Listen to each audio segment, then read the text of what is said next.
Volodymyr Zelensky ভেবেছিলেন প্রবল প্রতিপক্ষ হয়ে বেগ দিচ্ছে খুব বাইডেন।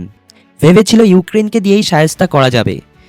তার আর ইউরোপীয় আত্মবিশ্বাস জন্মেছিল, তার জয়যাত্রা ঠেকিয়ে পাওয়া যাবে। নিস্তার কিন্তু শুক্রবার হোয়াইট হাউসে জেলেনস্কির অপদস্থ হওয়া দেখে সম্ভবত আড়ালে মুচকি ভলোদিমির পুতিন। কোনো কিছুতেই আটকানো গেল না তাকে। রাশিয়াকে ধ্বংস করতে এসে এখন জোট হারা দিক হারা আর ভেঙে পড়ার মুখে দাঁড়িয়েছে পশ্চিমারা। ইউরোপ আমেরিকার এত বৈরইতে আগে কখনোই দেখেনি বিশ্ব।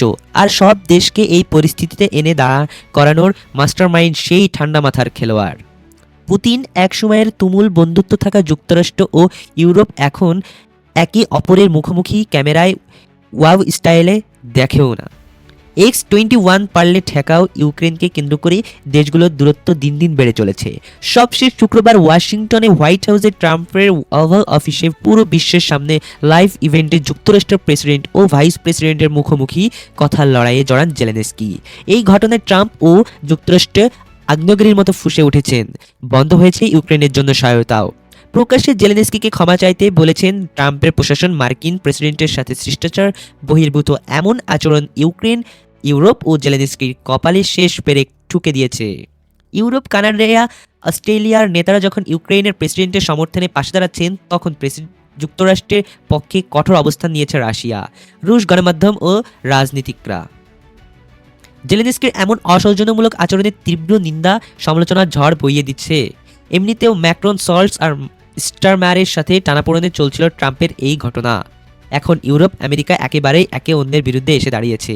পশ্চিমারা ইন্ধন দিয়ে যে যুদ্ধ শুরু করেছিল 4 বছর পর, সেই লড়াইয়ে এখন সব দিক থেকেই বিজয়ী দেশ হলো রাশিয়া। ইউক্রেনকে দু হাত খুলে সমর্থন দিতে গিয়ে ইউরোপের প্রতিরক্ষা এখন সবচেয়ে ভঙ্গুর।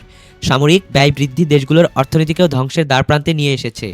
রাশিয়ার জ্বালানির উপর নির্ভরশীল দেশগুলো নতুন উৎস খুঁজতে হুমড়ি খেয়ে পড়ছে। মেষ চোরাই পথে নিষেধাজ্ঞা থাকা রাশিয়ার কাছ থেকেই আরও বেশি দামে কিনেছে জ্বালানি।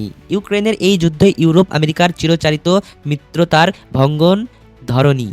অঞ্চলটি এখন পুরোপুরি ছিন্ন বিচ্ছিন্ন। যুক্তরাষ্ট্র হাত উঠিয়ে নেওয়ায় হুঁশিয়ারি দেওয়ার ভঙ্গনের পক্ষে প্রতিরক্ষা জোট ন্যাটো। অন্যদিকে যুদ্ধের সময়টাতে চীন, উত্তর কোরিয়া, তুরস্ক, ইরানের মতো শক্তিশালী সাথে বিকল্প এক শক্তিশালী জোট গড়ে তুলেছেন রুশ প্রেসিডেন্ট ভলোদিমির পুতিন। রাশিয়াকে ধ্বংস করার লক্ষ্যে নিয়ে ইউক্রেনকে উস্কে দিয়ে শুরু করানো যুদ্ধে এখন নিজেরাই পতনের মুখে পশ্চিমারা। অনিরাপত্তা আর সংখ্যায় ছোট ছুটি শুরু করেছেন নেতারা।